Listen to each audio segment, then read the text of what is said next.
¿Qué tal, amigas, amigos? ¿Cómo están? Recuerda, por tanto, de dónde has caído, nos dice este versículo que vamos a considerar primeramente. Ya lo hemos considerado en el programa anterior, pero le invito a que usted me acompañe en la lectura de estas breves palabras. Recuerda, por tanto, de dónde has caído y arrepiéntete y haz las primeras obras. ¿Vio? Aquí está repitiendo algo. Él les anima a que vuelvan y hagan las primeras obras, pero las consecuencias de continuar simplemente en ese camino, sin cambiar de forma de vida, sin arrepentirse verdaderamente, las consecuencias son desastrosas. Porque el Señor dijo, pues si no, vendré pronto a ti y quitaré tu candelero de su lugar si no te hubieres arrepentido. ¿Se da cuenta? Reitera una y otra vez. Luego el Señor declara, pero tienes esto, que aborreces las obras de los nicolaítas, los cuales yo también aborrezco. Ahora, ¿cuáles eran las obras de los nicolaítas? La palabra nicolaíta es una palabra compuesta, la palabra griega, que está compuesta por Nicol, que es sacerdocio, el sacerdocio, y laoceano, o laicado, podríamos decir así, que tiene que ver con el sacerdocio sobre el laico. Se está estableciendo por encima de todo el sacerdocio. El Señor dijo que ellos odiaban eso. Y dijo, yo también lo aborrezco. El sacerdocio era una parte del arreglo del Antiguo Testamento cuando Dios no podía ser alcanzado por el hombre, es decir, el hombre pecador no tenía acceso a Dios. Era el sacerdote que se acercaba a Dios, digamos, mediando por el pueblo con los sacrificios y después salía del lugar santísimo y pronunciaba las bendiciones que Dios tenía para el pueblo. El sacerdote era el representante de Dios ante el pueblo. Sí, reitero, el sacerdote era el representante del pueblo ante Dios. Era el mediador, el que estaba en el medio. Eso era necesario en el Antiguo Testamento. Pero Jesús, por su muerte, abolió ese sacerdocio. Y ahora, como hemos leído en el capítulo 1, nos ha hecho reyes y sacerdotes a cada uno de los creyentes, a cada uno de los cristianos. Ahora dice, pues el propósito de este mandamiento es el amor nacido de corazón limpio y de buena conciencia y de fe no fingida, le decía Pablo a Timoteo en su primera carta, capítulo 1, verso 5. Jesús murió para que usted pueda tener acceso directo al Padre. Ahora, Él odia, o mejor dicho, aborrece a cualquiera que se quiera meter como mediador suyo ante el Padre. ¿Para qué? Para que su acercamiento a Dios sea a través de alguna persona. No, eso es aborrecido por Dios, ya no es necesario, no es posible, a menos que esa persona sea Jesucristo, porque no hay otro mediador entre Dios y los hombres. Es solamente Jesucristo el mediador. No se puede meter ningún nicolaíta, por decirlo así, ninguno que tenga el sacerdocio por encima del pueblo. Ya no es necesario. Jesús dijo a sus discípulos, yo soy el camino, la verdad y la vida. Nadie viene al Padre, y agregó, sino por mí. Así que el sacerdote había comenzado a establecerse ya, ese sacerdocio, y vamos a encontrar más de esto cuando entremos a considerar la iglesia en Pérgamo. La tempranamente idea en la iglesia de hombres especialmente santos que pueden interceder por usted ante Dios. Pero no es así, los efesios no aceptaron esta clase de personajes que querían ser intermediarios entre los creyentes y Dios. De hecho, los aborrecían. Y Jesús dijo, yo también los aborrezco. Luego hace un llamado, el que tiene oído, oiga lo que el Espíritu dice a las iglesias. Y aquí está la promesa especial para aquellos que puedan vencer. Al que venciere, le daré a comer del árbol de la vida, el cual está en medio del paraíso de Dios. Si usted recuerda en el libro de Génesis, después que Adán y Eva pecaron, fueron expulsados del jardín de Edén. Dios puso un querubín en la puerta para que protegiera la entrada a ese jardín, para que Adán y Eva no entraran ni comieran del árbol de la vida en aquel lugar. Este árbol, pienso yo, que fue trasplantado, ahora está en el medio del paraíso de Dios. Una vez estuvo en el jardín del Edén, pero dice que se nos dará a comer del árbol de la vida que está en el medio del paraíso de Dios. Esto se describe con más detalle cuando lleguemos al capítulo 20 de Apocalipsis. Nosotros decimos que las iglesias representan períodos de la historia de la iglesia desde un punto de vista histórico. Podríamos decir desde este punto de vista histórico, la iglesia de Éfeso, la palabra Éfeso significa deseable, tendría que ver con la iglesia apostólica, aquella iglesia original, la primera que tenían los apóstoles entre ellas. Es interesante que la historia de la iglesia no es todavía reflectiva de lo que Dios quiere que en realidad sea su iglesia. No pienso que usted pueda estudiar la historia de la iglesia y encontrar los propósitos de Dios cumplidos por la iglesia. Yo creo que la historia de la iglesia es una historia de fallas, fallas de ser, fallas de hacer, lo que Dios quería que la iglesia fuese e hiciese. Es interesante, Juan está aquí describiendo cerca del año 96, él es el último de los apóstoles, el último sobreviviente.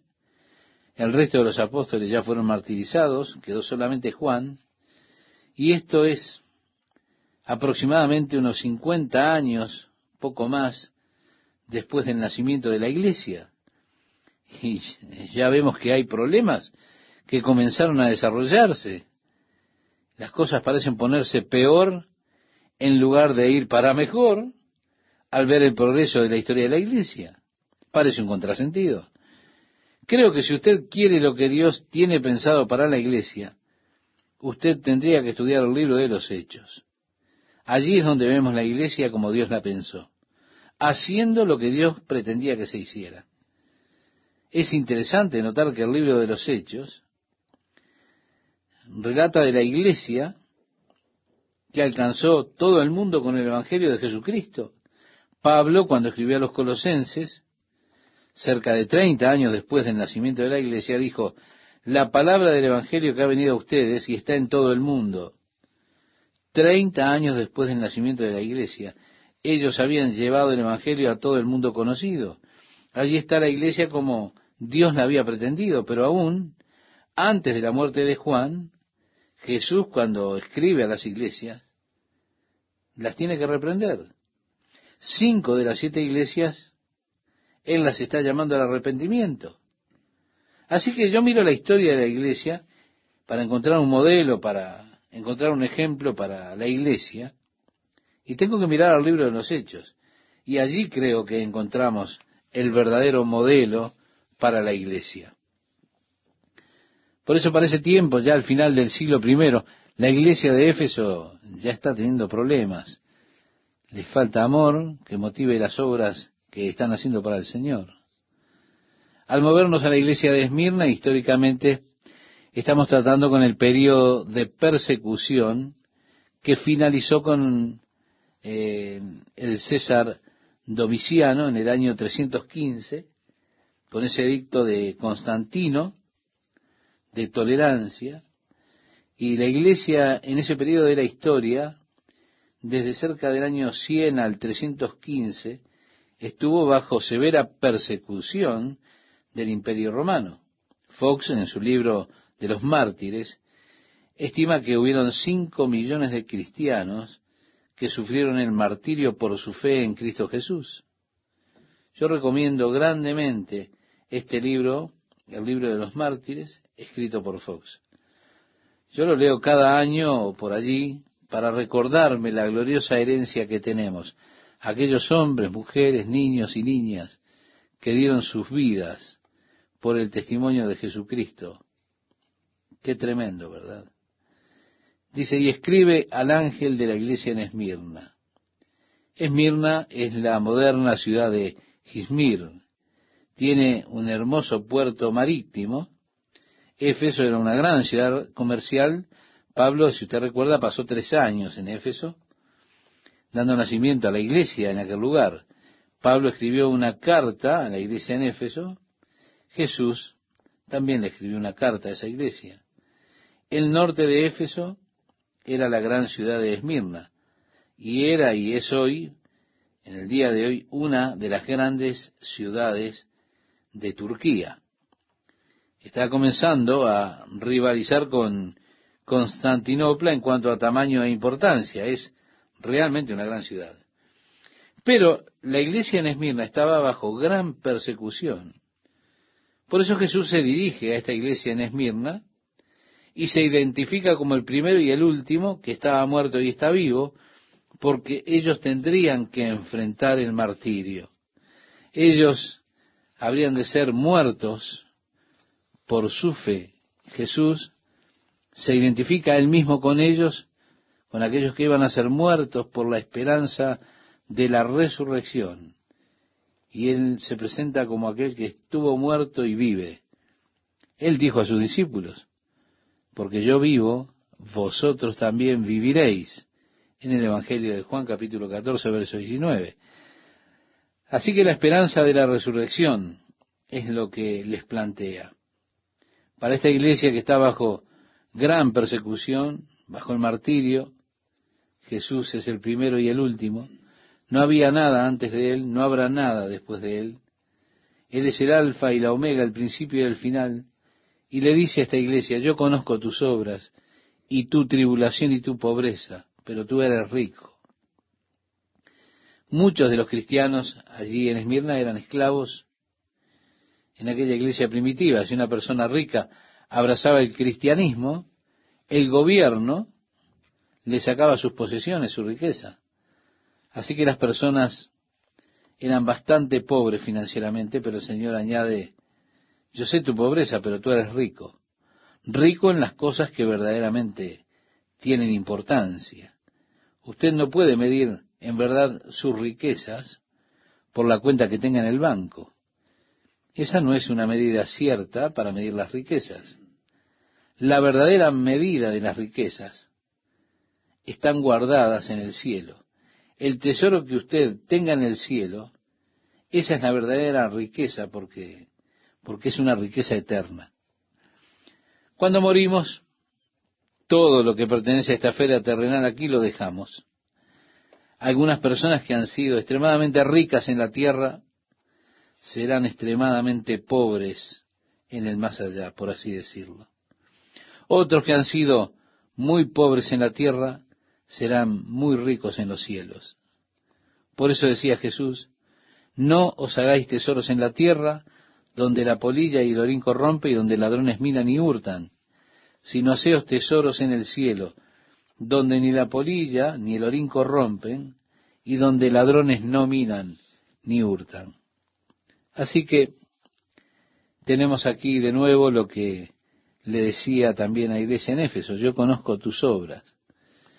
Pero le dice: tu tribulación y tu pobreza, y la blasfemia de los que se dicen ser judíos y no lo son, sino sinagoga de Satanás. Mucha de la persecución de la iglesia primitiva vino y fue impulsada por los judíos. Es un hecho histórico eso.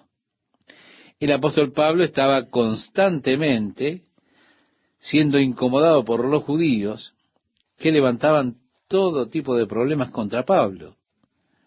Donde quiera que él iba con el Evangelio, ellos iban para levantar problemas, desórdenes. Jesús dijo: ellos dicen que son judíos y no lo son. Son de la sinagoga de Satanás. Si usted recuerda, cuando Jesús hablaba con los judíos, ellos le dijeron: Abraham es nuestro padre. Jesús dijo: si Abraham fuese vuestro padre, entonces ustedes me conocerían, porque antes de Abraham yo soy. Ellos dijeron: no tienes ni siquiera 50 años. ¿A qué te refieres con que Abraham te conocía? Él dijo: antes de Abraham yo soy. Tomaron piedras para matarle, pero Jesús les dijo a ellos: ustedes de vuestro padre el diablo son, y los deseos de vuestro padre queréis cumplir. El apóstol Pablo decía, no todos los de Israel son Israel. En otras palabras, solo siendo un descendiente terreno de Jacob, eso no significa que usted en verdad pertenece a Israel, porque la palabra Israel significa gobernado por Dios, y a menos que su vida esté gobernada por Dios, usted no es en verdad Israel. Aunque usted sea descendiente de Jacob, de Abraham. Así que el apóstol Pablo dijo, no todos los que son de Israel son Israel. No todos los que son judíos son verdaderos judíos. Hay quienes son judíos en el día de hoy que han redescubierto que Jesús es el Mesías. Esos son verdaderos judíos, porque siguen las promesas y las profecías de la Escritura del Antiguo Testamento en relación al Mesías que está prometido que vendría y quitaría los pecados del pueblo. Otros tienen el nombre de judíos, como ocurría con aquellos que estaban en la época de Esmirna. Pero Jesús dice, tienen nombre de judíos, pero no son judíos. Ellos de hecho están peleando en contra de las cosas de Dios. Y agregó en esta carta a Esmirna, no temas en nada lo que vas a padecer. He aquí el diablo echará a alguno de vosotros en la cárcel para que seáis probados y tendréis tribulación por 10 días. Sé fiel hasta la muerte y yo te daré la corona de la vida. Se piensa que esta tribulación de 10 días hace referencia a los 10 emperadores romanos que instigaron y llevaron a cabo una gran persecución en contra de la iglesia. Estuvo Nerón desde el año 64 al 68. Pablo, el apóstol Pablo, fue decapitado por el hacha del verdugo bajo su reinado. Después estuvo Domiciano del año 95 al 96, que exilió a Juan a la isla de Patmos. Estuvo Trajano del 104 al 117. Durante su reinado, Ignacio fue quemado en la hoguera. Estuvo Marco Aurelio del año 161 al 180. Fue bajo su reinado que Policarpo de Esmirna fue martirizado. Estuvo Severo del año 200 al 211. Máximo del año 235 al 237. Valerio del año 257 al 260. Aurelio del año 270 al 275, y el peor de todos fue Diocleciano, que estuvo entre el 303 al 313. Por supuesto, a su muerte se dio liberación de la persecución bajo el imperio de Constantino. Jesús le dijo a Esmirna, no temas en nada lo que vas a padecer. He aquí el diablo echará a alguno de vosotros en la cárcel para que seáis probados y tendréis tribulación por 10 días. Sé fiel hasta la muerte y yo te daré la corona de la vida. El que tiene oído, oiga lo que el Espíritu dice a las iglesias. El que venciere no sufrirá daño de la segunda muerte. Estimado amigo, estimada amiga, oyente, si usted ha nacido 2 veces, usted morirá solamente una. A menos que esté vivo cuando Jesús venga a buscar a su iglesia. Pero si pasa así, si usted está vivo, usted nunca experimentará la muerte. Ahora, si usted solamente nació una vez de su papá y su mamá, y no nació 2 veces, entonces usted, aunque haya nacido una sola vez de su papá y su mamá, morirá 2 veces. Los que reciben la corona de la vida, los martirizados por Jesús, son los que murieron en Cristo, los que han nacido otra vez, nacido de nuevo por el Espíritu de Dios. La segunda muerte no tiene poder sobre ellos. Ahora entramos en la carta a la iglesia en Pérgamo. La iglesia de Pérgamo es la iglesia que tiene que ver con el estado que se desarrolló con Constantino. Fue uno de los períodos más trágicos de la historia de la iglesia porque precisamente fue allí donde todo el mundo se volvió parte de la iglesia y comenzaron a legislar el cristianismo, haciéndolo la religión del Estado, y con el matrimonio vino también mucha maldad y muchos problemas. Y aquí tenemos la carta que dice, y escribe al ángel de la iglesia en Pérgamo, el que tiene la espada aguda de 2 filos dice esto. Sí, va a dar una descripción de Jesús que está en el capítulo 1, donde habla de esa espada que sale de su boca, la espada de 2 filos, que es la palabra de Dios, porque así lo dice la misma Escritura en el libro de Hebreos, capítulo 4, verso 12, nosotros podemos leer que dice, porque la palabra de Dios es viva y eficaz y más penetrante o más cortante que toda espada de 2 filos. Por eso cuando él dice que tiene esta espada aguda de 2 filos, ustedes deben saber que se está tratando de juicio, se está tratando también del corte que produce la espada, se está tratando de la palabra de Dios. ¿Qué tal, amigos? ¿Cómo están? Es un gusto para mí estar con ustedes nuevamente compartiendo la palabra de Dios, especialmente con este estudio tan apasionante del libro de Apocalipsis. Bien, Pérgamo era una ciudad muy lujosa y estaba llena de templos dedicados a los dioses paganos. La mayoría de las religiones paganas involucraban la adoración a Satanás.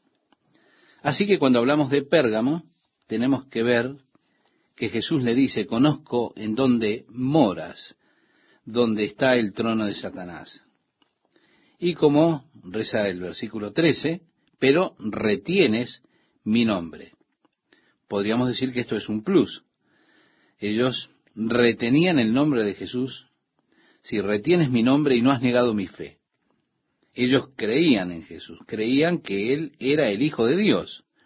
Por eso decimos, esto es un plus. Agregó además, ni aun en los días de Antipas, mi testigo fiel. Es decir, no has negado mi fe, ni aun en los días en que Antipas, mi testigo fiel, fue muerto entre vosotros, donde mora Satanás. Esto es quizá una referencia a alguien integrante de la iglesia en Pérgamo que sufrió el martirio en aquellos días.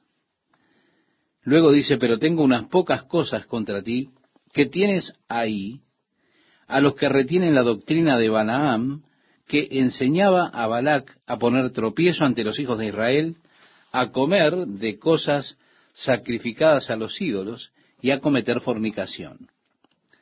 La doctrina de Balaam, estimado oyente, usted debe recordar cuando estudiamos, cuando Balaam no podía maldecir a los hijos de Israel, que venían por la tierra de Moab. El rey de Moab, Balac, le pidió a Balaam que maldijera al pueblo de Dios. Él le dijo, intenté llevarte a tener grandes riquezas, pero tu Dios te ha protegido o te ha impedido de las riquezas. Balaam, con su avaricia por las recompensas que el rey Balac le ofrecía, le dijo al rey, le he dicho a tus siervos para que comiencen, porque no hay adivinación o encantamiento que pueda ser traído contra este pueblo, porque son pueblo de Dios, son benditos de Dios. Pero pueden traer maldición sobre ellos. Allí está la doctrina de Balaam. Causar que el pueblo se apartara de Dios y comenzara a adorar los ídolos. Que el pueblo descendiera y se encontrara con ellos y los invitaran a sus hogares. Y cuando vinieran a los hogares de Moab, el pueblo traería a sus dioses, se los mostrarían y los invitarían a adorar a aquellos dioses, diciéndoles quizá, ¿te gustaría ver cómo adoramos nosotros a nuestro Dios? Muchos de los derechos sexuales estaban involucrados con la adoración de Afrodita. Cuando ellos volvieron y comenzaron a adorar a esos dioses, entonces el verdadero Dios, que es un Dios celoso, sabía muy bien, Balaam, que habría de castigar al pueblo de Dios. Esa era la doctrina de Balaam en cuanto a la idolatría, haciéndoles adorar a Dios, pero en formas que no eran las correctas, llevándolos hacia los ídolos, desarrollando el sacerdocio, el cual encontramos que se desarrolla allí. Ellos comenzaron, si usted recuerda, en cuanto a los hijos de Israel, comenzaron a adorar dioses ajenos y el juicio de Dios vino sobre ellos.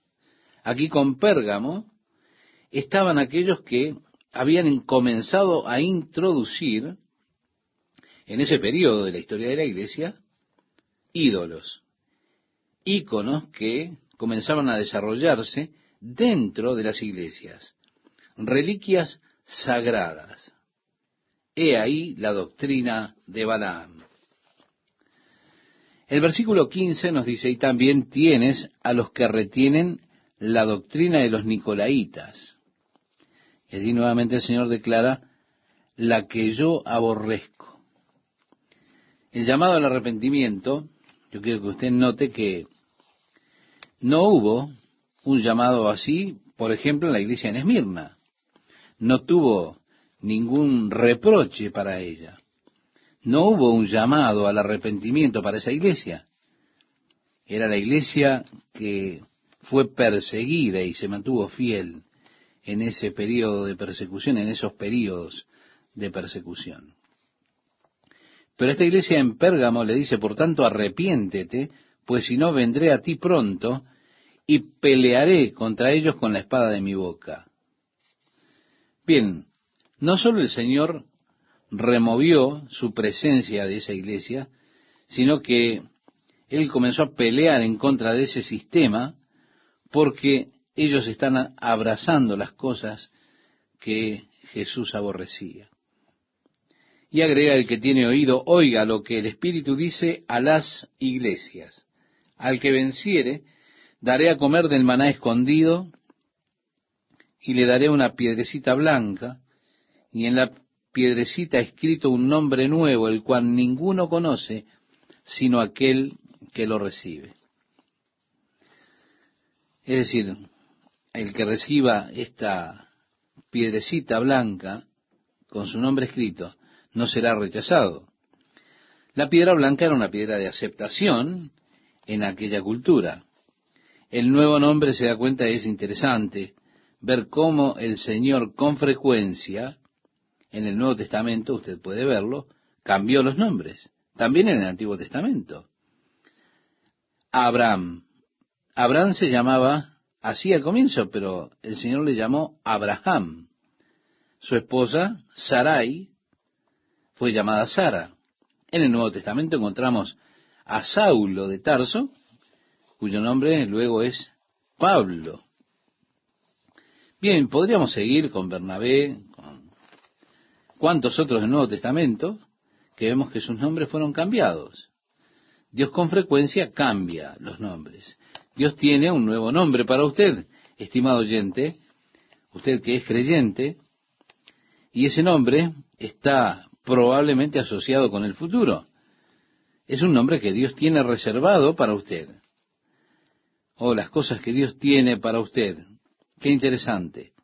Aquí dice, el cual ninguno conoce sino aquel que lo recibe. Bien, nos estamos moviendo en el período de la historia ya de Tiatira, ese período que va desde el año 500 hasta nuestros días. Cuando entramos en las próximas 4 iglesias o 4 cartas a las iglesias, las descripciones de estas 4 iglesias, todas ellas son existentes en nuestros días. Ya comenzaron temprano en la historia de la iglesia, pero existen todavía, existen al presente. Habremos de ver algunas cosas que dijo Jesús que quizás sean molestas para algunos de ustedes que tienen un trasfondo de otra religión. Cuando entremos a la iglesia en Sardis, estaremos haciendo hincapié sobre la reforma protestante y aquellas cosas que quedaron incompletas. Al tiempo en que entremos a ver la Odisea, la última de las iglesias, veremos que no hay nada bueno que se pueda decir de ella. Así que no diga, bueno, usted está fastidiando a los integrantes de una u otra religión, no. Es el Señor que está redarguyendo a todos. Es que hay cosas equivocadas en todos los sistemas. Así que no se trata que nosotros fastidiemos a alguien, no. No es nuestra intención fastidiar a alguien. Estamos fastidiando a todos. No quiero que usted sienta que estoy tratando de ser, por ejemplo, anti cualquier religión. De hecho, el Señor tiene muchas cosas maravillosas que decir acerca, por ejemplo, de la Iglesia católica. Y dice, escribe al ángel de la iglesia en Tiatira, el Hijo de Dios, el que tiene ojos como llama de fuego y pies semejantes al bronce bruñido, dice esto. Vamos de regreso al capítulo 1 y allí encontramos esta descripción de Jesús. Sus ojos como llama de fuego, sus pies como bronce que es calentado al rojo vivo. Estimado oyente, el bronce en las Escrituras es un metal que simboliza el juicio. El altar sobre el cual los sacrificios eran quemados era precisamente de bronce. Es un símbolo de juicio. Si usted recuerda, cuando la plaga vino sobre Israel por causa de la murmuración del pueblo, vinieron aquellas serpientes salvajes a morder a las personas y comenzaron a morir por causa de las mordeduras. El Señor mandó a Moisés a hacer una serpiente de bronce y le dijo, ponla en una estaca y colócala en medio del campamento y sucederá que siempre que una persona sea mordida, si mira a la serpiente, vivirá. Moisés obedeció. Ahora usted verá, la serpiente de bronce sobre la estaca era un símbolo de que su pecado había sido juzgado. Si ustedes miran a la serpiente de bronce, su pecado habrá sido juzgado y vivirán. Por supuesto, Jesús dijo, y como Moisés levantó la serpiente en el desierto, así es necesario que el Hijo del Hombre sea levantado para que todo aquel que en él cree no se pierda, mas tenga vida eterna. Usted lo puede leer en el Evangelio de Juan, capítulo 3, versículos 14 y 15. Así que esto se volvió entonces un símbolo de Jesús muriendo por nuestros pecados allá en la cruz del Calvario. Sí, estimado oyente, nuestros pecados fueron juzgados sobre esa cruz. Así que cuando miramos esta visión del capítulo 1, los pies de Jesús de fino bronce, habla del juicio que Él habrá de establecer contra este sistema. Dice, yo conozco tus obras, y amor, y fe, y servicio, y tu paciencia, y que tus obras postreras son más que las primeras. Si habla de una iglesia que enfatiza las buenas obras, una iglesia que enfatiza el amor y las obras de amor, me viene al pensamiento la Madre Teresa de Calcuta y sus obras tremendas, hechas en los barrios de la India, y cuántos han dedicado y entregado sus vidas al servicio cristiano, trabajando en y entre los pobres, y todas las maravillosas obras que han sido hechas por la iglesia. Jesús dijo, yo conozco tus obras y amor y fe y servicio. Por supuesto, las personas son enseñadas a tener una tremenda fe en Dios y en Jesucristo, el Hijo de Dios. La fe tan fuerte en el nacimiento virginal de Cristo. Con todo sabemos, como en todas las iglesias, hay algunos problemas. Y dice, pero tengo unas pocas cosas contra ti que toleras, que esa mujer Jezabel, que se dice profetiza, enseñe y seduzca a mis siervos a fornicar y a comer cosas sacrificadas a los ídolos. Si usted recuerda, en el Antiguo Testamento, Jezabel era la esposa del corrupto rey Acab. Ella era una de las que trajo la adoración a Baal al reino del norte, es decir, a Israel, con todos sus resultados y sus males que vinieron cuando aquellas personas del pueblo de Israel comenzaron a adorar a Baal, cometiendo fornicación espiritual. ¿Se da cuenta? La iglesia es vista en el Nuevo Testamento como la novia de Jesucristo, aquella que tiene que casarse con Jesucristo, así como Israel se iba a casar con Dios. Casados con Jesucristo somos totalmente fieles a Él y le adoramos exclusivamente a Él. La adoración de cualquier otro ídolo, otra persona, constituye entonces fornicación espiritual. Dios le dijo a los hijos de Israel: no tendrás dioses ajenos delante de mí, no te harás imagen ni ninguna semejanza de lo que esté arriba en el cielo, ni abajo en la tierra, ni en las aguas debajo de la tierra. En otras palabras, están prohibidos los íconos de adoración bajo la ley. Ahora, volviendo a Jezabel, ella trajo esos ídolos de Baal, las personas los tenían en sus hogares. Ella entonces propició la introducción de esos pequeños ídolos y la adoración a ellos, a buscarlos para ayuda, para guía. Vemos cómo se introducen entonces las imágenes, que son ídolos, que en el caso de Israel los introdujo Jezabel, y que también ha ocurrido en la iglesia, que se han introducido ídolos. Alrededor de la iglesia, a semejanza de Jesús, encontramos otras personas que son veneradas. El Señor dijo: y le he dado tiempo para que se arrepienta, pero no quiere arrepentirse de su fornicación. He aquí yo la arrojo en cama y en gran tribulación a los que con ella adulteran, si no se arrepienten de las obras de ella. Note que en esta iglesia al menos hay arrepentimiento y un volverse atrás de las obras, pero entrarán en un período de tribulación, porque dice: la arrojo en gran tribulación a menos que se arrepientan. Se da cuenta, la inferencia es que tienen que arrepentirse para escapar de la gran tribulación. Esa es la inferencia definitiva que encontramos aquí. Yo personalmente no creo que la iglesia atraviese la gran tribulación. Cuando nos movamos en el estudio de Apocalipsis, veremos dónde está la iglesia en ese período de tribulación cuando sigamos adelante en Apocalipsis. Allí veremos dónde está ella, es decir, la iglesia, cuando en la tierra se esté viviendo la gran tribulación. Así que tenemos aquí una advertencia. Esta inferencia en la advertencia es que a menos que se arrepientan, serán echados en gran tribulación. Un arrepentimiento entonces les permitirá escapar de esa tragedia. El verso 23 nos dice: y a sus hijos heriré de muerte, y todas las iglesias sabrán que yo soy el que escudriña la mente y el corazón, y os daré a cada uno según vuestras obras. Dios dijo que Él busca en las partes más interiores del hombre, en su corazón.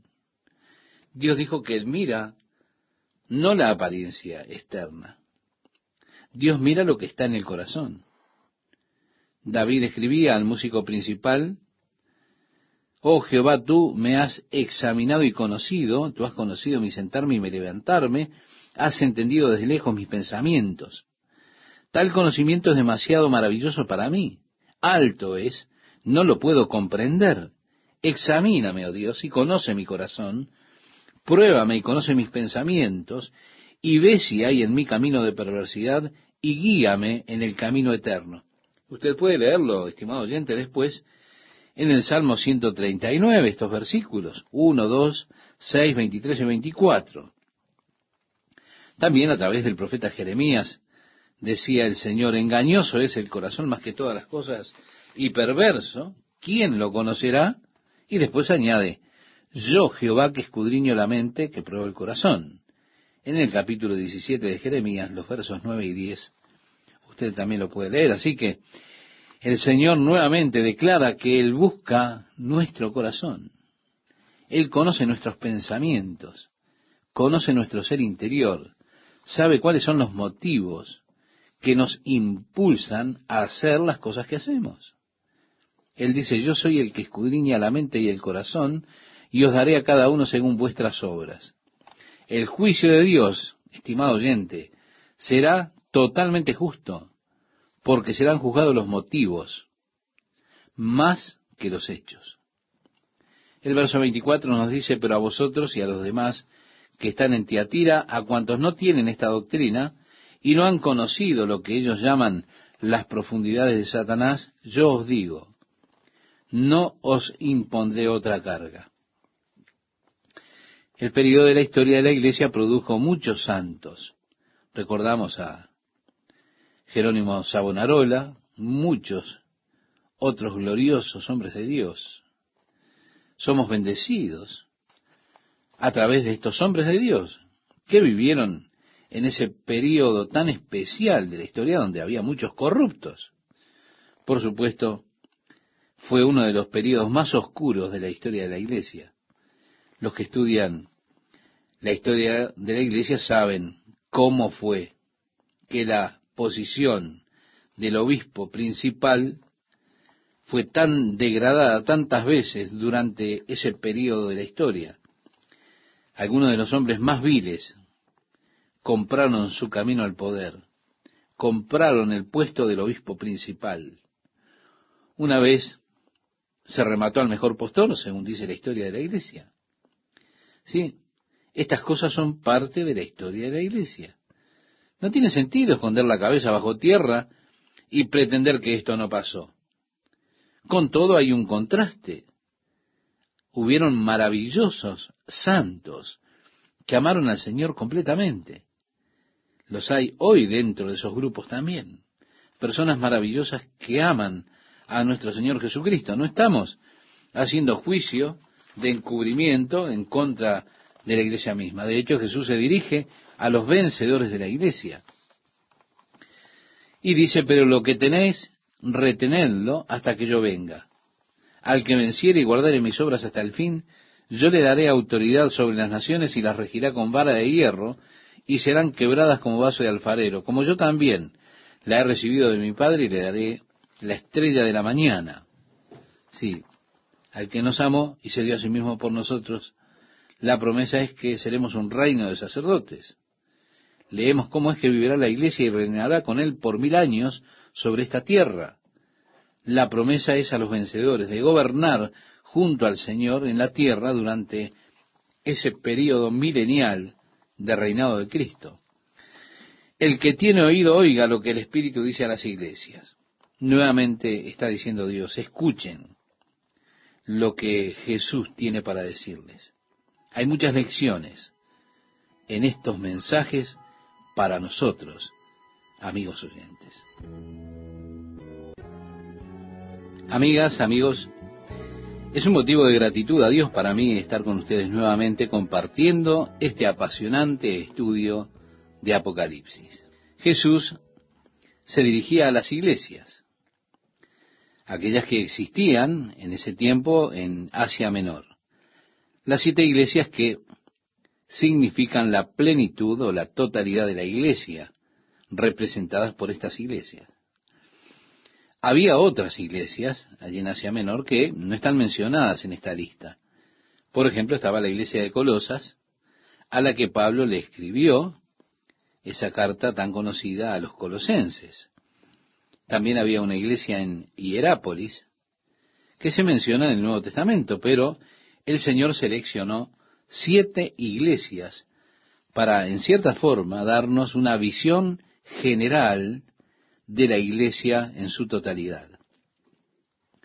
Las cartas no solo se dirigieron a las 7 iglesias que existían, sino que ellas también cubren 7 períodos de la historia de la iglesia, como venimos observando, esos períodos que ha de atravesar la iglesia. El Señor nos da un interesante resumen o una reseña del futuro de la iglesia. La historia de la iglesia, más o menos por adelantado, podríamos decirlo así, aquellas etapas que habría de atravesar. Hay un tercer tipo de aplicación, y es que cada una de las iglesias a las que se dirigen existen en el día de hoy. Y existen de alguna forma u otra. Así que cada mensaje a las 7 iglesias tiene una aplicación para la iglesia de nuestros días. hay algo para nosotros también, para que nosotros nos apropiemos en cada uno de esos mensajes. Así como Jesús dice, el que tiene oído, oiga lo que el Espíritu dice a las iglesias.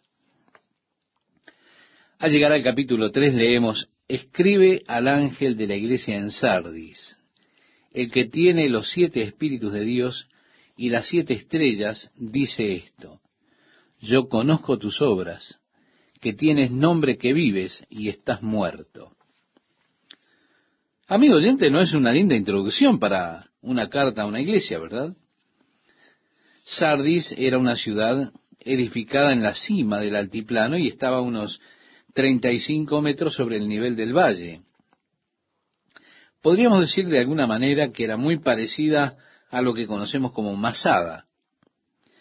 Parecida en que tenía profundos acantilados y existía solamente un camino angosto que llegaba a la cima.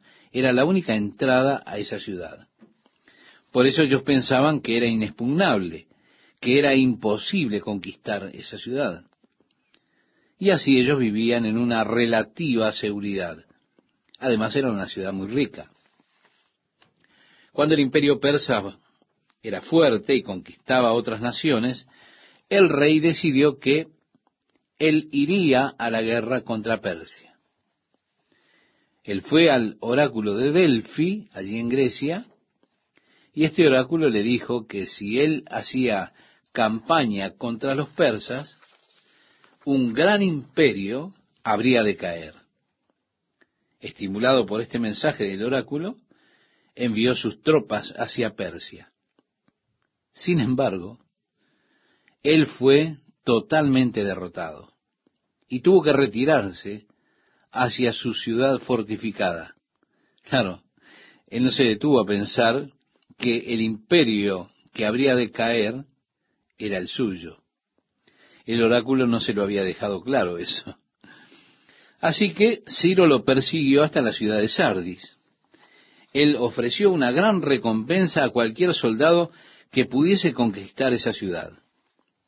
Uno de los soldados vio que allá en la cima había un soldado defendiendo los muros, pero que estaba durmiendo, y su casco se le cayó por el acantilado. Y él observó que ese soldado bajó por un hueco hacia donde se le había caído el casco, lo recogió y regresó a su puesto. Así que este soldado se imaginó que se podía entrar a esa ciudad por el hueco por el cual había bajado aquel soldado. Por la noche, él dirigió a un contingente de soldados hacia ese lugar y por ese hueco escalaron al muro y encontraron que todos estaban durmiendo. No había guardia en el muro, no había guardia en la ciudad. Y así fueron capaces de conquistar la ciudad mientras ésta dormía. Esta ciudad solamente fue conquistada 2 veces. La segunda vez fue casi de la misma forma. Ellos se sentían tan seguros en esa fortaleza que no tenían ningún guardia, ni siquiera en los caminos que conducían a la fortaleza. De esa forma, cuando los otros llegaron, se encontraron los guardias durmiendo y fueron capaces entonces de tomar la ciudad por segunda vez. Sí, la ciudad de Sardis cayó 2 veces en manos enemigas. Las 2 veces fue porque ellos no estaban vigilando. Esto es un detalle que se vuelve importante en el mensaje de Jesucristo a la iglesia en Sardis. Jesucristo otra vez se describe a él mismo con algo que encontramos en el capítulo 1. Se presenta como el que tiene los 7 espíritus de Dios.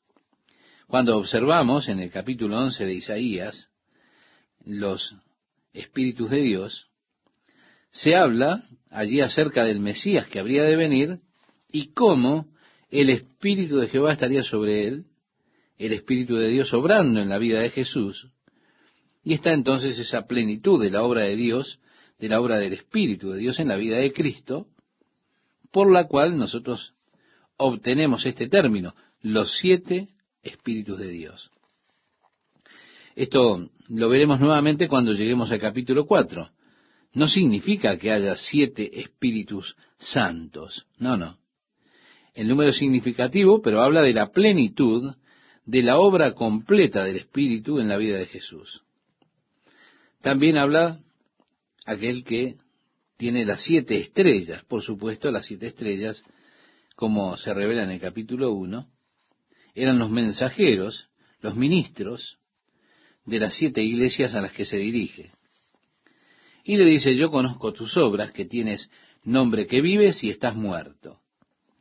Cuando usted observa la iglesia en Sardis, desde un periodo histórico de la historia de la iglesia, Sardis pertenece sin duda a esa iglesia de la Reforma, que surge por allá por el año 1500 y existe hasta nuestros días. Sí, allí surge la Reforma protestante.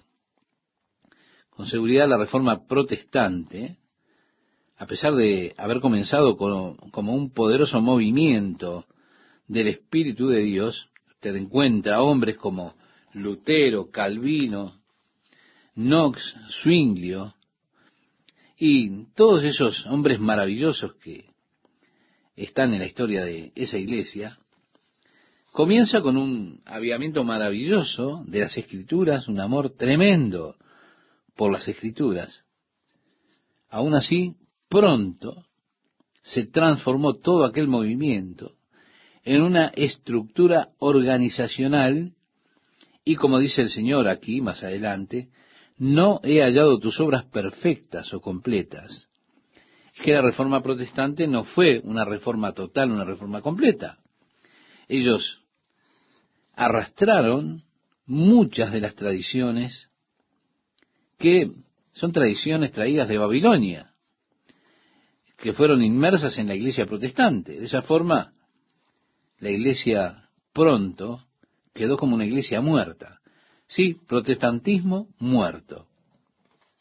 Lamentablemente muchas de las grandes denominaciones que una vez estuvieron vivas en las cosas de Dios se han vuelto muertas al presente. Por eso el Señor dice, sé vigilante. Como dije, Sardis cayó 2 veces por no vigilar.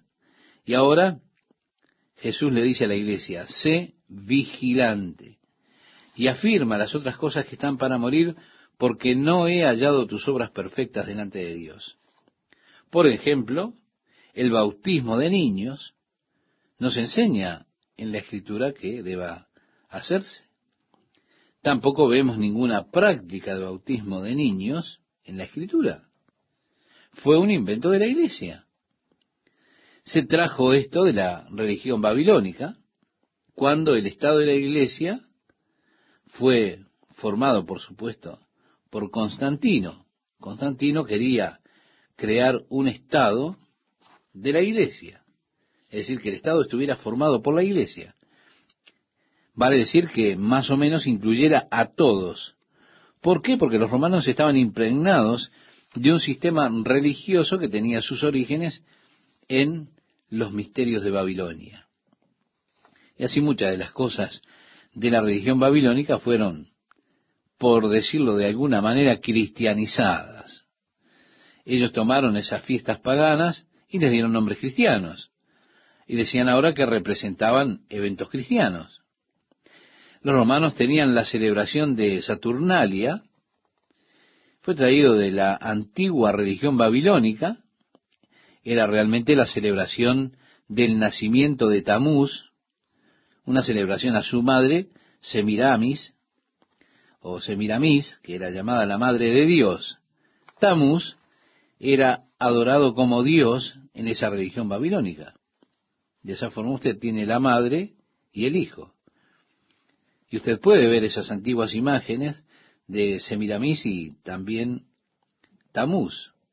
Siempre había allí un halo sobre su cabeza y sobre la cabeza de Tamuz. Y los romanos tomaron esa fiesta, que era totalmente pagana. Era una fiesta que se celebraba con mucha bebida, se prendían hogueras. La idea, por supuesto, viene en el solsticio de invierno, cuando los días se comenzaban a acortar. Y había ese miedo supersticioso de que el sol empezaba a menguar y que podría morir, así que lo ayudaban por medio de esas hogueras que daban, por supuesto, más calor, más luz.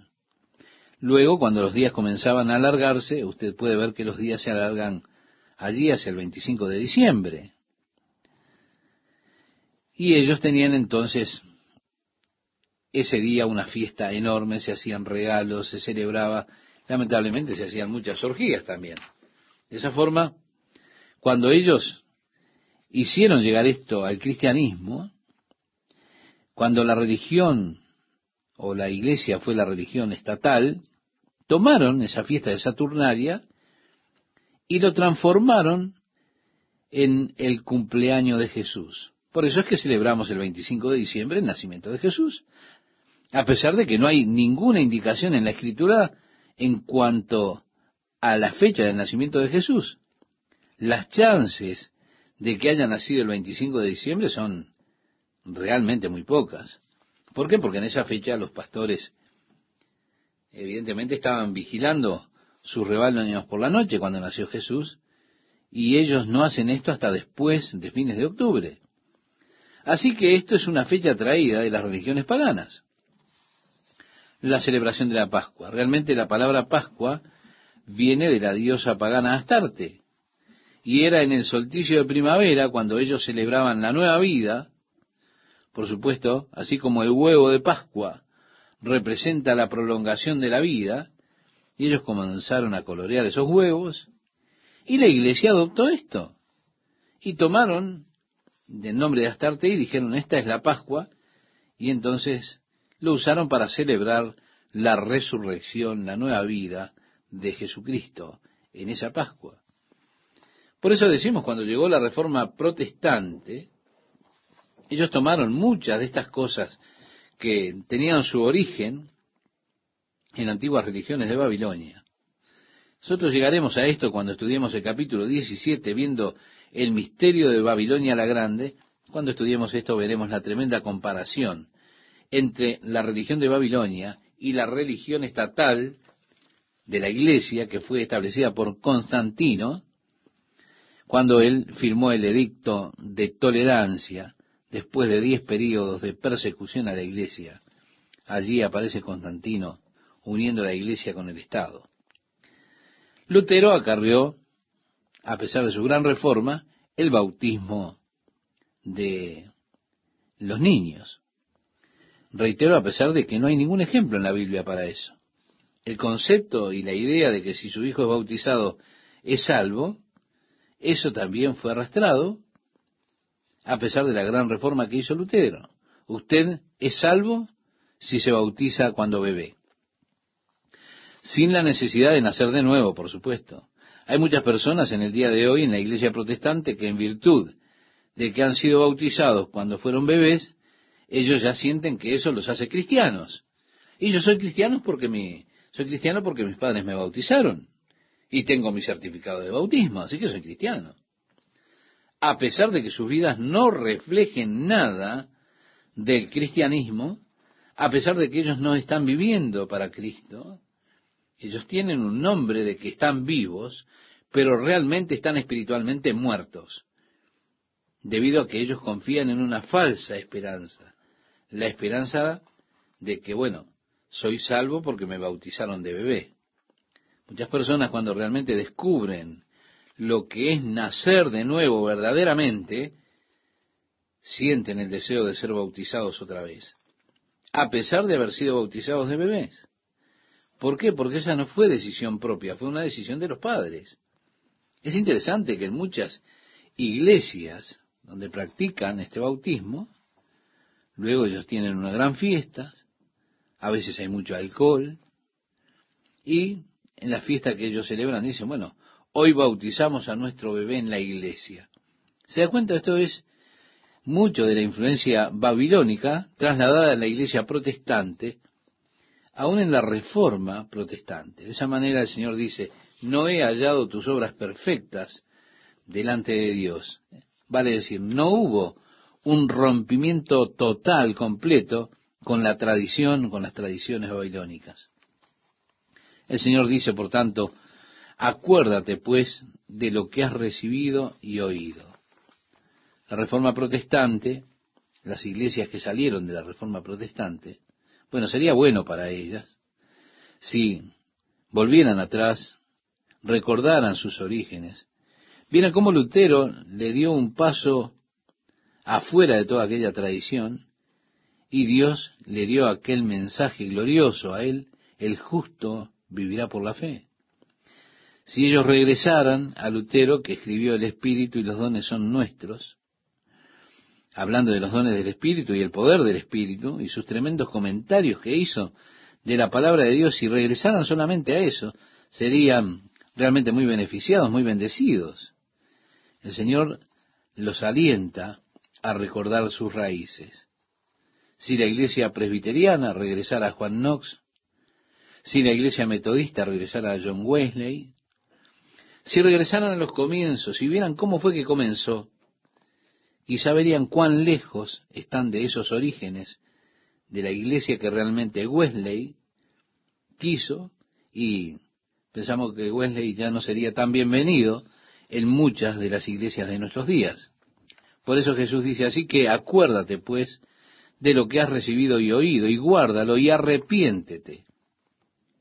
Pues si no velas, vendré sobre ti como ladrón y no sabrás a qué hora vendré sobre ti. ¿Se da cuenta la importancia de que ellos vigilaran? Si ellos no velaban, la venida del Señor por su iglesia sería como la venida de un ladrón. Jesús, cuando da las parábolas acerca del regreso por su iglesia, el rapto de la iglesia, Jesús dice que, pero sabed esto, que si el padre de familia supiese a qué hora habría el ladrón de venir, velaría y no dejaría minar su casa. Por tanto, también vosotros estad preparados, porque el Hijo del Hombre vendrá a la hora que no pensáis. Es un gusto para mí estar con ustedes, amigas y amigos.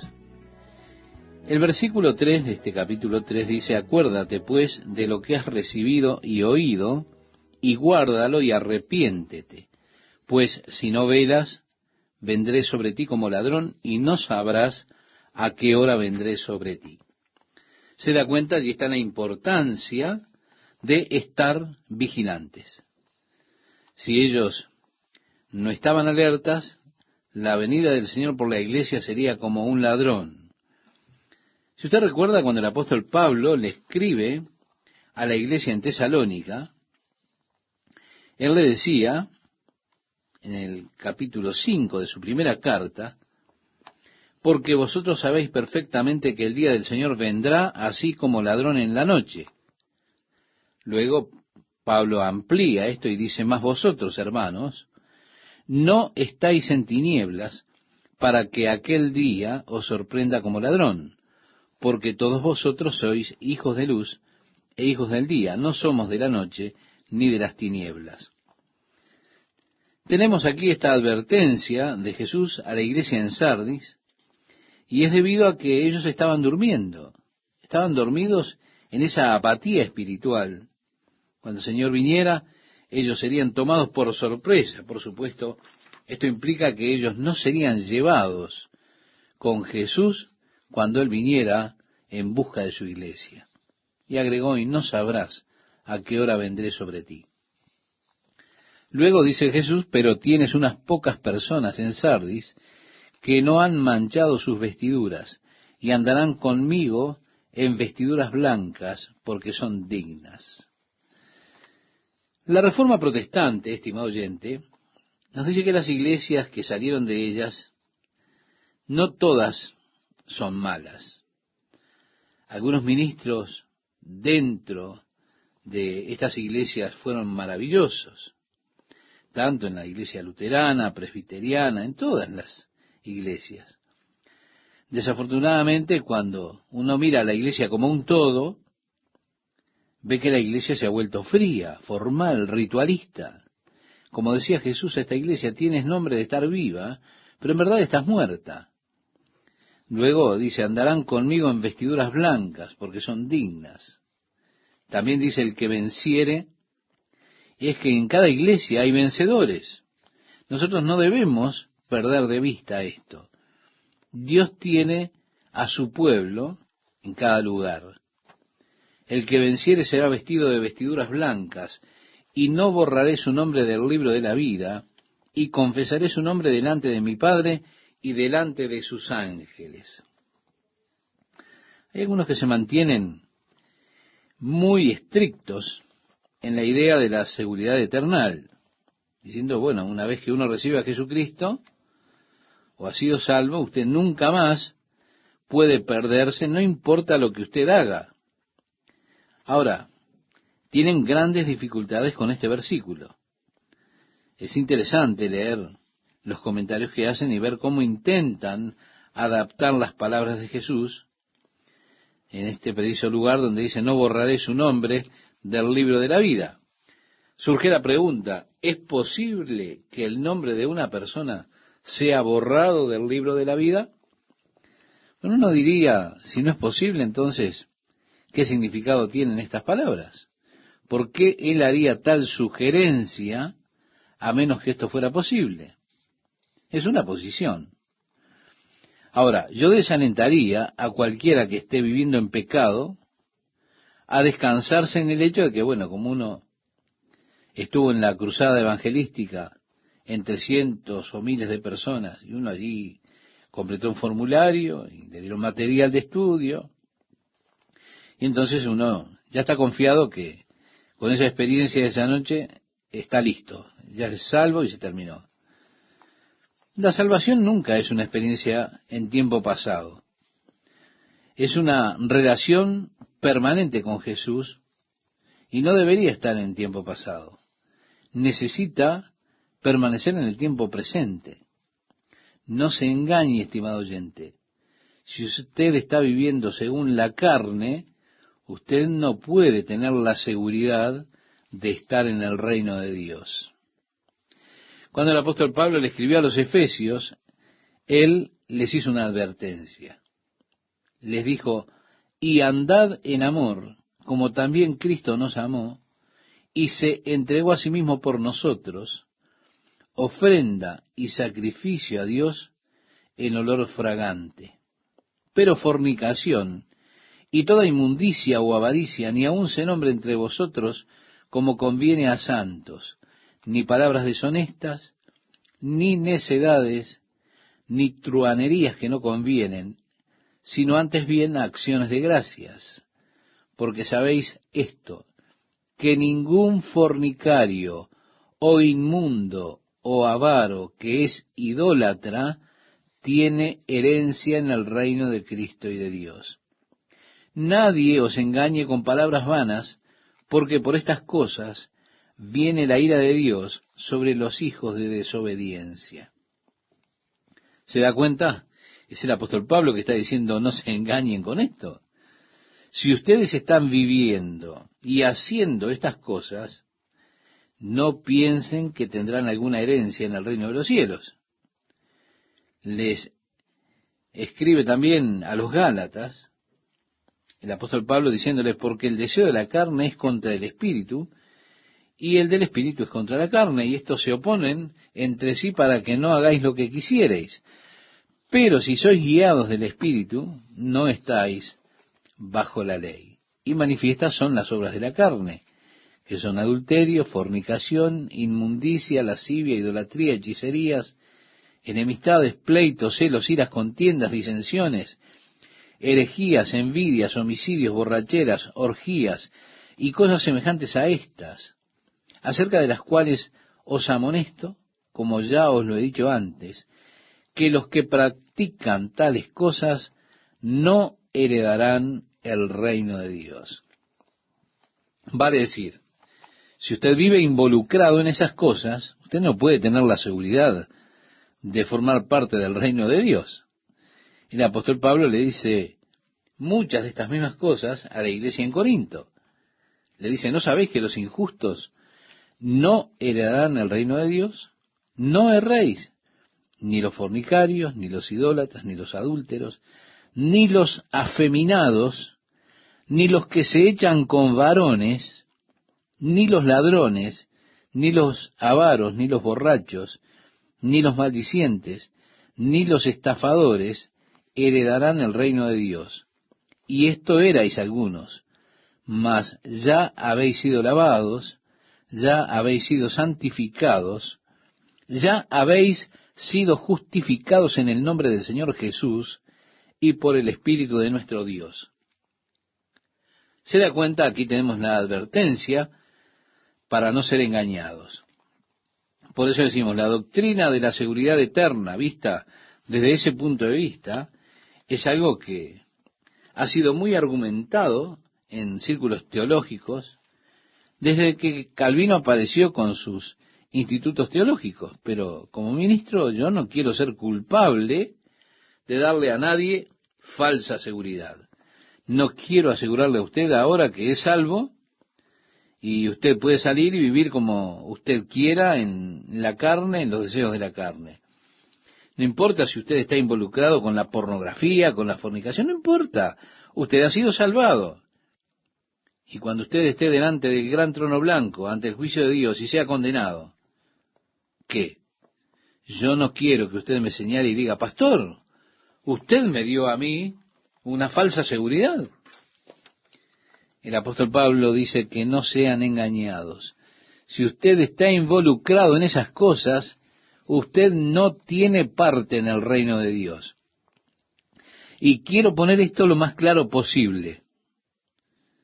Yo creo que es posible apostatar de la fe, dar la espalda a una experiencia que usted tuvo alguna vez. Conozco hombres que han hecho esto. Hombres, cuando yo era joven, los admiraba como grandes hombres de Dios, evangelistas poderosos. Pienso, por ejemplo, en Charles Templeton, que estuvo involucrado en Juventud para Cristo. Yo hubiera ido a cualquier parte por escucharlo a él. Era un hombre dinámico, poderoso. Muchas personas asistían a sus reuniones. Él comenzó con Billy Graham. Estuvieron asociados los primeros años. Se fue a Canadá, tuvo allí grandes reuniones, se convirtió en pastor de una iglesia en Toronto,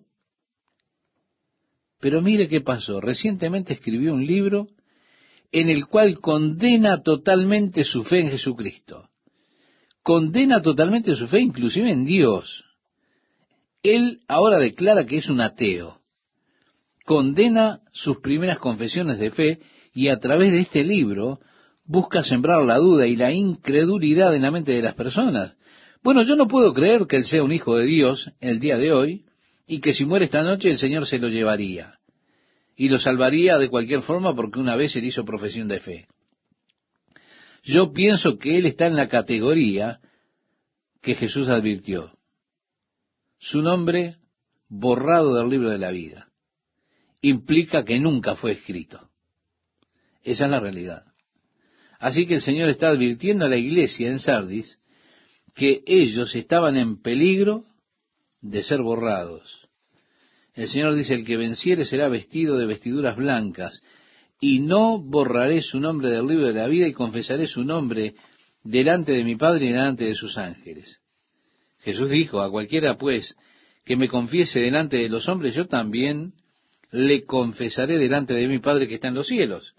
Y a cualquiera que me niegue delante de los hombres, yo también le negaré delante de mi Padre que está en los cielos, según reza el Evangelio de Mateo, capítulo 10, versículos 32 y 33.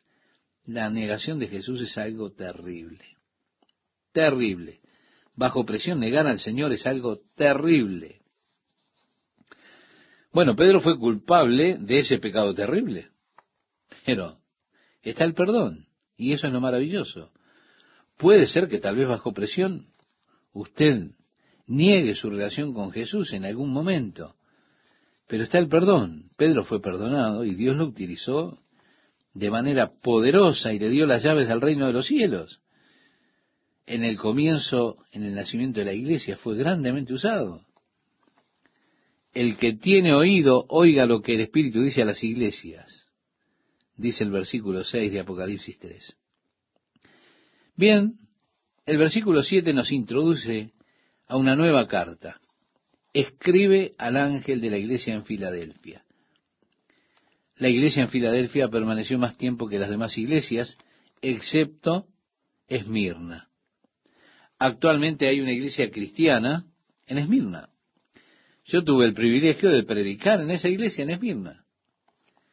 La iglesia de Filadelfia permaneció hasta el año 1300, cuando los turcos vinieron y asesinaron al remanente de cristianos que estaba allí y destruyeron la iglesia, pero allí están sus ruinas, las ruinas de la capilla bizantina que está hasta el día de hoy.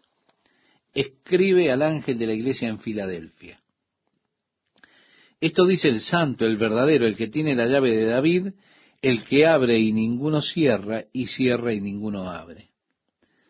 Vemos al Señor introduciéndose a sí mismo ahora como el que tiene la llave de David, el que abre y ninguno cierra, y cierra y ninguno abre. Y es el Señor que dice: yo conozco tus obras, he aquí he puesto delante de ti una puerta abierta. Sí, una puerta abierta es la que le dio a esta iglesia en Filadelfia. Creo que el Señor muchas veces nos guía de esa forma, abriendo y cerrando puertas. Cuando buscamos a Dios para que guíe nuestra vida, cuando lo buscamos para que nos dirija, yo creo que Dios muchas veces nos guía de esa manera, abriendo alguna puerta, alguna oportunidad para nosotros, otras veces cerrando la puerta, y así nos detiene. Yo no creo que cuando Dios cierra una puerta, nosotros tengamos que forzarla y echarla abajo.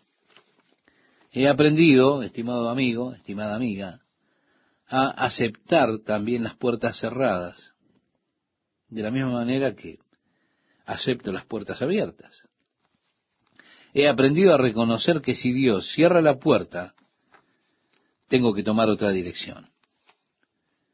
Uno es como un pequeño niño que ha pasado varios meses construyendo su velero, tiene cada detalle a la perfección. Cuando finalmente está todo armado, el mástil sobre él, todo lo demás, bueno, uno lo lleva allí al estanque, lo pone en el agua, coloca la vela y el timón para que cruce el lago. Y allí está el niño observando su botecito cruzar el lago. Va corriendo hasta el final del lago, pero mientras él corre observando su bote, viene una ráfaga de viento, lo rompe y lo hunde en el medio del lago. ¿Y qué hace él? Lo mira y dice: este es un buen viento para remontar cometas. No deteniéndose a mirar el bote. Así que si Dios cierra la puerta, busque otra. No intente tirar la puerta abajo, porque Dios tiene otra cosa en mente. Y créame, yo he aprendido que esta es una gran forma de vivir. Dejar que Dios abra o cierre las puertas. Esto saca fuera la presión. Sí, elimina la presión. Dios dice: he puesto delante de ti una puerta abierta, la cual nadie puede cerrar, porque aunque tienes poca fuerza, has guardado mi palabra y no has negado mi nombre. La iglesia de Filadelfia, tenemos que reconocer, es la iglesia de los últimos días, pero no es una denominación. Hay iglesias que se denominan así, pero la iglesia fiel es la que ha permanecido y ha sido fiel a la enseñanza de la palabra de Dios. No son muchas en el día de hoy, pero están esas iglesias en las que existen pastores que enseñan la palabra de Dios a las personas. Enseñan fielmente la palabra de Dios. Nosotros no somos poderosos, no somos fuertes, no damos vuelta al mundo. Bueno, nos gustaría hacerlo, pero el Señor dice: tienes poca fuerza. Ahora, no significa que nosotros nos volvamos grandes, con gran poder e influencia en este mundo. Dios nos ha dado poca fuerza. Lo importante del asunto es que guardemos su palabra y no neguemos su nombre. El Señor dice: he aquí yo entrego de la sinagoga de Satanás a los que se dicen ser judíos y no lo son, sino que mienten. He aquí yo haré que vengan y se postren a tus pies y reconozcan que yo te he amado. Sí, estimado oyente, un día el pueblo judío reconocerá que sus antepasados cometieron el gran error, el error más grande de la historia, ese error que cometió la nación cuando no reconocieron que Jesús es el Mesías prometido. Ahora, eso ha de suceder. Durante el período de la gran tribulación sucederá cuando aquel hombre que ellos van a aclamar como su Mesías, en lugar de eso se vuelva el anticristo, ellos van a reconocer a Jesús. Cuando Jesús ponga sus pies en este mundo, cuando aparezca. Ahora, cuando este falso Mesías, el anticristo, ponga su imagen en el templo, se ponga de pie en el templo que estará reconstruido allí en Jerusalén y declare que Él es Dios, los judíos se van a dar cuenta que fueron engañados y será allí que se volverán a Jesucristo en grandes cantidades para reconocer a Jesús como su Mesías. Será allí que ellos reconocerán la verdad de la iglesia. Por eso el Señor dijo, yo haré que vengan y se postren a tus pies y reconozcan que yo te he amado.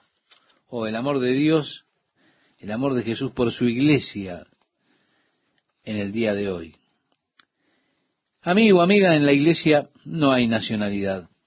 Nunca debe haber pensamientos de diferencias étnicas, porque en Cristo somos uno.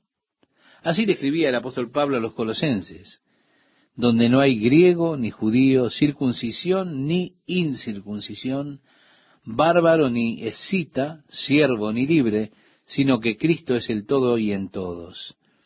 En el capítulo 3, verso 11 de la carta a los colosenses, decía esto el apóstol Pablo. Allí está ese reconocimiento de que Jesús ama a su iglesia. Ahora el Señor le promete a esta iglesia en Filadelfia, por cuanto has guardado la palabra de mi paciencia, yo también te guardaré de la hora de la prueba que ha de venir sobre el mundo entero para probar a los que moran sobre la tierra. Estimado oyente, esta es una referencia directa a la gran tribulación. La mayoría del libro de Apocalipsis trata precisamente con los detalles de ese período conocido como la gran tribulación. Sí, muchos capítulos, desde el capítulo 6 al capítulo 18, encontramos detalles de los eventos que han de tener lugar en ese período de tiempo de 3 años y medio, los últimos 3 años y medio, antes del regreso de Jesús, con su iglesia, aquella que fue llevada en el rapto, antes que comenzaran estos 7 años, 3 años y medio de aparente paz y seguridad, y 3 años y medio de gran tribulación. Sí, Jesús regresará con su iglesia para establecer el reino de Dios sobre la tierra.